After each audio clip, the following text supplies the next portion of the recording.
Happy birthday, Capricorn. This is Valerie with Serenity Matters 1111, and this is your mid-December 2018 reading. Thank you very much for joining me. I hope you guys are in good health, and if you do celebrate any of the holidays, I hope that you have had or are having or will have a good time. I did shuffle the cards before starting, so I'll go ahead and lay those out, and then we can just jump into our reading today. Quick reminder that this is a general reading and may not apply for everyone, so take it as it resonates, please. If you are interested in a personal reading, you can contact me at serenitymatters1111@gmail.com to schedule that. You can also check out my website, serenitymatters1111.com, to see what sorts of services that I offer. And in case you're wondering why I turned a card or two right side up, I don't really read reversals in this particular deck just because of how it's written, but sometimes things are coming in that may indicate sort of the shadow side of an element or concept. So it's not that we don't address that here. It's just, well, I'm Val, I'm weird, and I have my way of doing things. All right. The bottom of the deck is indicating the Seven of Water, which is, this has to do with options and choice and a difficulty making decisions. In some of the cups, you can see better what's going on in there. In others, it looks sort of mysterious. So you're not really sure maybe what your best options are. This does indicate also a need to stop procrastinating with somebody or with some situation. Procrastination, however, if you're not sure what you're doing or where you're going, it can be very, very difficult to take steps. If I don't know where I'm driving, I don't just get in the car and go. You know, usually I pick out on the map where I want to go, and then I figure out my best route to getting there. So it can be complicated. For some of you, it may be you want to sit down, you know, pad, pen, or laptop or notebook or whatever your list making tool is.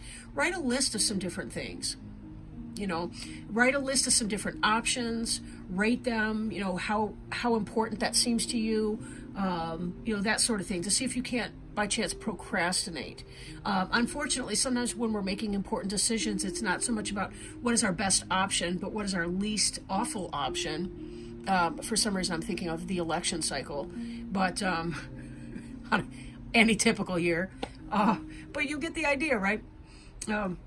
See if you can't identify what it is that you want by just taking notes. You don't have to commit just because you put it on paper or because you type it into your phone. See if you can't come about it that way, and maybe that'll help you narrow it down so that you can make your best option. Okay. Now, basically what's going on, like in your general energy right now, is this idea of too much going on at once, the need to make a decision and consider a more playful approach. Two of Earth, again, has to do with choice making, juggling a lot of things at once, but choice making, decision between two things. The Seven of Cups would say, yeah, well, it's even more than that. It's about 7 or more things that you're trying to do. So figure out what's the most important. Is there a timeline that you're operating within? Sometimes I can help you identify what the immediate priorities are versus those that are not. It's difficult sometimes when you're feeling overwhelmed not to lose your sense of humor. But that's one thing about Capricorns. They tend to be wicked funny. I mean, like freaking hilarious. So see if you can't tap into that sense of joy. Maybe it's time to just kind of put things down for a little bit and say, hey, I'm just going to enjoy myself. It's the weekend or whatever. And then say, I'm going to return to this Monday morning at 8, or whatever works for you in your schedule, right? But doing something like that, it might help you to stay organized and to stay grounded. And that's another thing. When we're dealing with complex decisions, we're not sure which way we want to turn. We've got too many choices. It can be very, very helpful to go for a long walk in nature. To replant something that's overgrown in its pot, get yourself back into that grounding space. Do a mindfulness exercise, or soak your feet in Epsom salt and water, something like that can kind of return you into that place, right? so that you can see your options. Don't put off decision making too darn long, because that other card, the Seven of Cups, was warning about stop procrastinating. So if it's been going on for too long, it may mean, again, you just kind of have to make the choice of what's the least offensive option moving forward. This kind of illuminates a little bit of the confusion. This Wheel card, things are happening, changes are occurring, and you may not know which way to go about it. But the wheel is turning in your favor. So if you have been feeling stuck, this is going to move forward. This may mean that you've got something that's coming in, some new piece of information. Somebody says something or does something, an option, a door opens. You receive some kind of an information of a sort. It's divinely inspired, right? 10 is completion in other levels. Like in the minor arcana, this is a major arcana card, meaning this is about your spiritual journey. It's also a 1, but it's kind of an octave higher than your entry level 1. I want to call it that. I don't know why. But this does indicate that spirit is helping. Something behind the scenes that's completely out of your control is going to influence you, and it's also going to unstuck you, because now you're going to know what to do, because you're going to have this information coming in. And it will be helpful information. So don't worry, you will be getting through this very quickly. What is on your mind is about, well, defending your beliefs and decisions, standing your grounds, and choosing your battles wisely, right? Seven of Fire is a card of passion, but it can be about fighting battles and kind of putting yourself out there. This may be in part why there's kind of a tiredness that I'm feeling from some of you right now. As your Wheel of the Year is closing, which it is, because we're coming up on your Capricorn birthdays, or coming up later on in the month of December, just really in a week or less, choose your battles. Because if you're putting energy into things you cannot control, and remember, the only things that you can control are what you think, say, and do. You cannot control the world at large outside your door.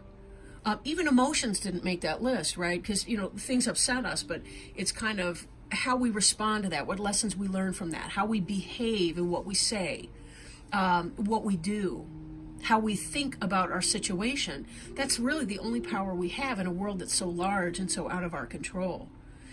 So be careful that you're not putting burdens onto yourself that are unnecessary for you, and tap into that sense of humor.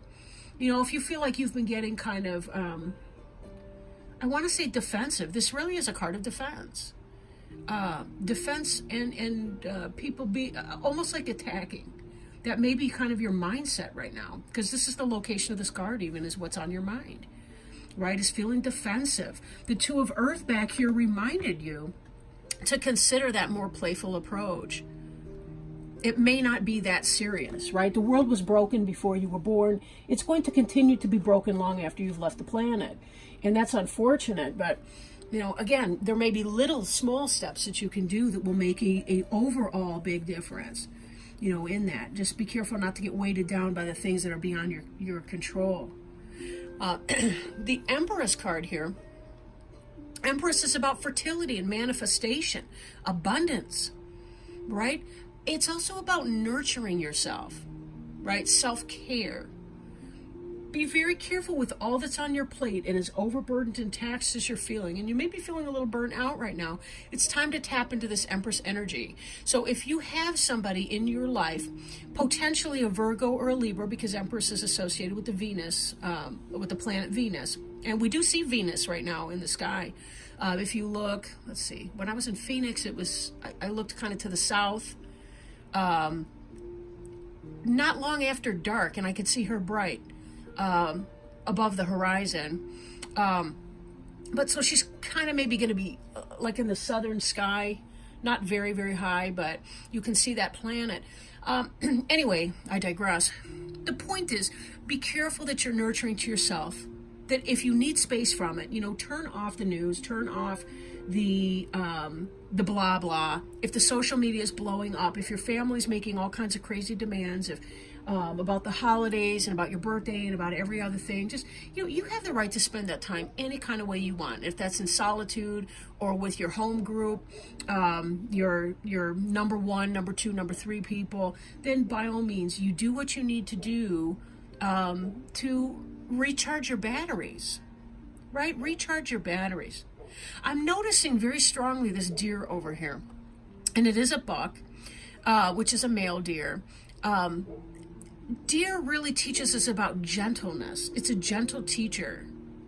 There was an Arthurian legend in which one of the knights, I forget which one, followed a white hart, H-A-R-T, which is a deer, off into the forest, into a new adventure. It's kind of like the White Rabbit of Alice in Wonderland, leading this knight into a new adventure. And that's kind of where you're at. This wheel here that's turning, new information coming in. It's going to be leading you into some kind of new direction that if you take the right steps, if you take the right care, it can replenish you. You may hear my dog barking. She's going nuts right now. My roommate likes to put the dog outside when I'm doing readings, just so she'll bark in the background. I don't know. It's this thing that happens every time. All right. In the recent past, Night of Water. Night of Water, for some of you, you've been falling in love. You've been meeting somebody special. For others of you, if you are in a relationship, this can be about finding love for something and putting energy into that.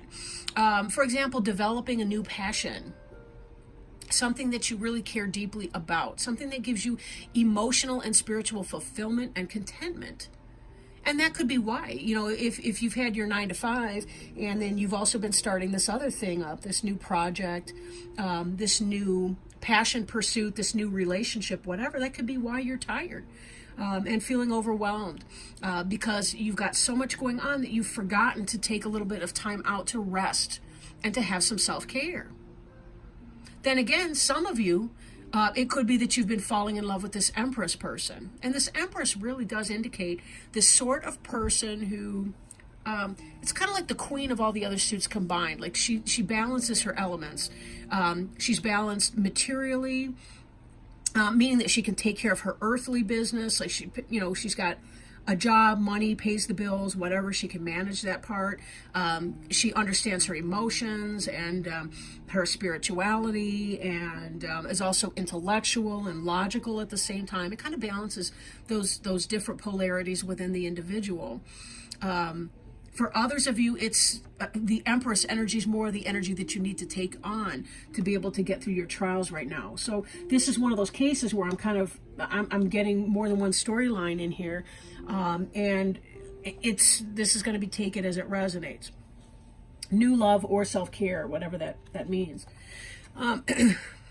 In the future, in the recent future, the Lover's card. So again, tapping into the love storyline. Somebody new came into your life, this Empress person who seems to be the person that, she's kind of got it all. Lovers is about that sense of balance. For some of you, this person could be a Virgo or Libra because of the Empress card. For others of you, could be the Gemini because the Lovers is the card of the Gemini. It really is about the balance between those kind of polar opposite energies, masculine, feminine, yin, yang. But this is somebody that comes in and balances you. Right? You find a balance there. They understand you. You're a match. You're equals in this relationship. This can also indicate health. Archangel Raphael's about health, intimate relationships, and travel. There's a story behind that, but I don't want to get into that right now. But the idea is finding a sense of balance. For some of you, this is about making a head or heart decision, and that could tie back with this Two of Earth here.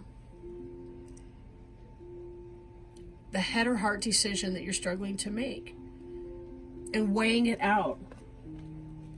Do you have the patience? Do you have the confidence or the faith to understand that there are divine mechanisms going on behind the scenes that will help you manifest this, even if it seems like a waiting game for some of you.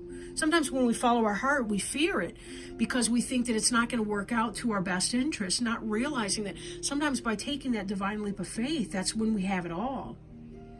Right? For others, the other storyline that's coming through here is this idea that somebody has met somebody, this Empress type, and they're falling in love, and that person creates a balance within you.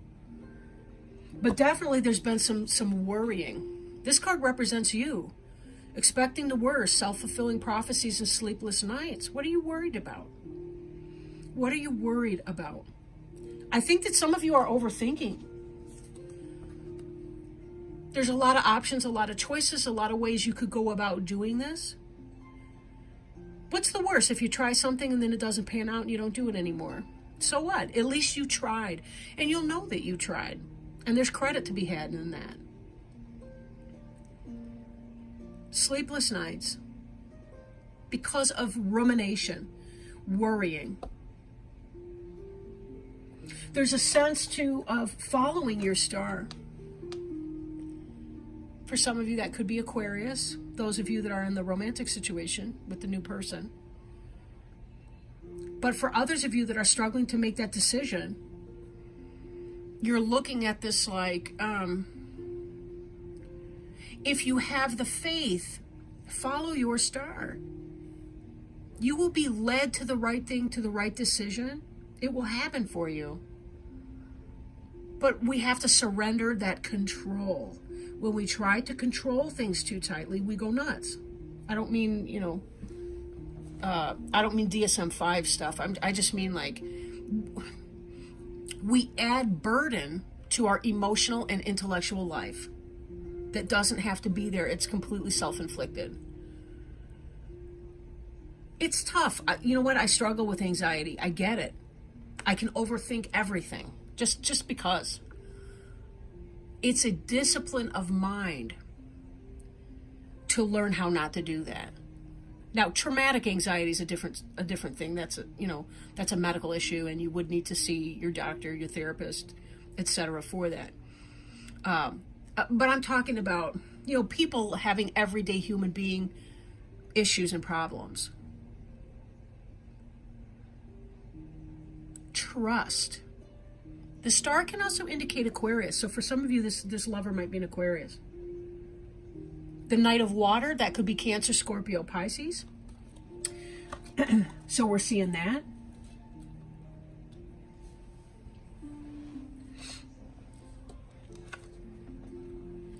Hopes and fears is about making it work through lots of hard work, dedication. Rewards, reaping rewards for skilled work. Mastery of it. You know what you're doing at this point. Now, this can indicate going back to school, but for a lot of people, it's that you've already gone that route, and now you're working. You're just trying to focus on your job right now, trying to get through some stuff. But be careful that you're balancing your work and your play, because all work and no play makes Jill a dull girl, something like that. Makes Jack a dull boy. You want to be very careful that you allow yourself some space and time. We can't receive downloads sometimes. If we're overly exhausted, we're overly thinking, it's really hard to hear our gut intuition coming through. And then Queen of Water.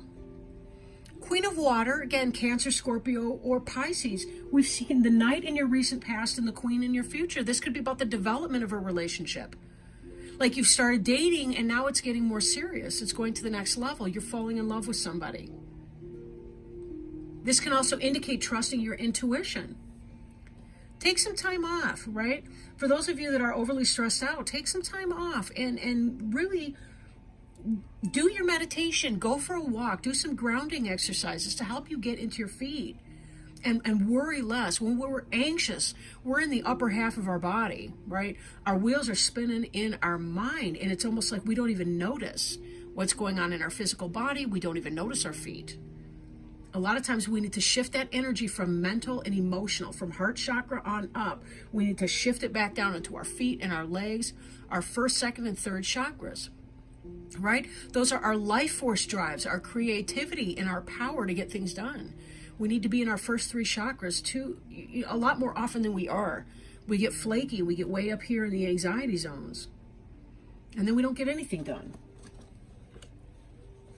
Yeah, I know what I'm talking about because I live this. Life is an ongoing struggle to balance the crazy. It really is. Next, I'm pulling oracle cards as well for each of the people that I'm doing, or each of the groups I'm doing readings for.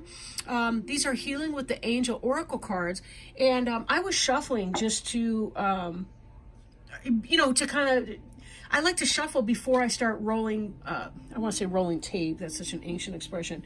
But before I start recording, and this one leapt out. So, I just stopped at that moment. When I get a jumper, I'm going with it. This card is forgiveness. Let go of anger and resentment and feel yourself healed. You don't need to forgive the action, just the person, so that you can be at peace. By drawing this card, your angels guide you to release anger and irritation.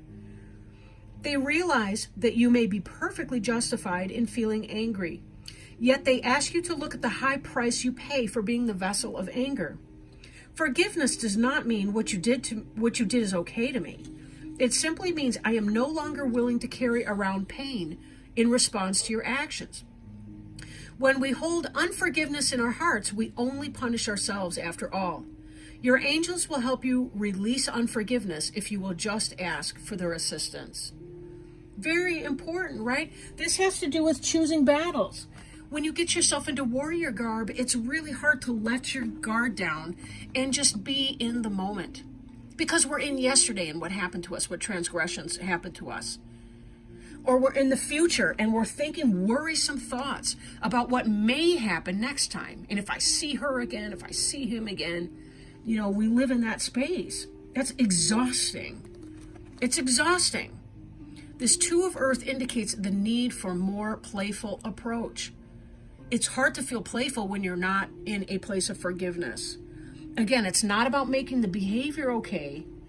It's about not having to carry around somebody else's wrongdoing. It's saying, I respect and love myself enough that I don't have to live in that, right? Resentment is something that it's like we attach a cord to somebody else and then we can't get rid of them. They're living rent-free in our headspace. It's sick stuff. It's natural though. It's natural when we've been wronged. We want to know. But that doesn't mean you have to trust that person again or let them into your home or into your life. You don't have to do that. No, you're perfectly in your rights to say, I'm not going to have it, and I'm cutting you out of my life because you're toxic for me. And you don't have to apologize for that. But you don't need to carry around what they did either. You don't need to carry around the resulting hurt or pain that comes with that. So do expect something's going to happen to help you make some decisions. Some information or something. For some of you, it was time. And fate is bringing in this new person. It's really exciting. For others of you, there's some other kind of burdensome situation. It may have to do with your professional life or pursuits or some sort of side job, vocation, avocation, whatever that is for you, or just a sense of general overwhelm. And there is healing and restoration for you in this future. Being open to it, though, is the key. You will need to be open to that. Anyway, I love you guys so much, and I really hope that you're having an excellent December. I will talk to you guys again in January. Very happy holidays, Happy New Year and all of that. And until then, lots of love. Bye.